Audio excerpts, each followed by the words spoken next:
మీ బాబాయ్ బాలకృష్ణ అండ్ మీ తమ్ముడు ఎన్టీఆర్ అండ్ మీతో మల్టీ స్టార్ మూవీ ఏదైనా ఎక్స్పెక్ట్ చేయొచ్చా మేము?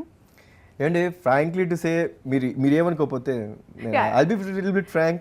Please you have been frank, I will frank. చాలాసార్లు చెప్పామండి చేస్తాం సబ్జెక్ట్ దొరికితే అని. ద థింగ్ ఇస్ అంటే the expectation of a project will be too high and we are in one family. ఇది ఒక ఫ్యామిలీ అండి. మన ఆంధ్రప్రదేశ్లో జనాలు ఇంకా conservative, they are not like Bollywood people. Frankly let us accept that. ఇంకా మనకి అటాచ్మెంట్స్ ఉన్నాయి. ఇంకా ఈ రోజుల్లో పండగ వస్తే హైదరాబాద్ కర్ఫ్యూలాగా ఉంటుంది. అందరూ they go back to the roots, that is the village or their parents or anything. Even still we have like what do you say, joint families. The ethics are always there in us. ఇంకా ఉన్నాయి మనలో. So ఇలాంటి ఒక తరుణంలో బాబాయ్, నేను, తారక్ వీరు one family. ఆయన మా ఫాదర్ లాంటి ఆయన, అన్నయ్య, తమ్ముడు. ఇలాంటి సబ్జెక్ట్ దొరుకుతాం ఎక్కడ కుదురుద్దండి, నిజంగా రాదు.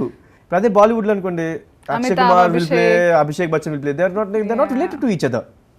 They can just play any role, any given time, any role they will play, they will accept it. Dostana undandi, they accept it. But మన దాంట్లో they don't accept it. నేను తారక్ దోస్తానా చేస్తే ఎవరు నవ్వుద్దే bullshit, ఏం చేస్తున్నారు ఇద్దరు అన్నదమ్ములు కలిసి అంటారు. It's like that. So true. I can't even think of it. See, it's like that.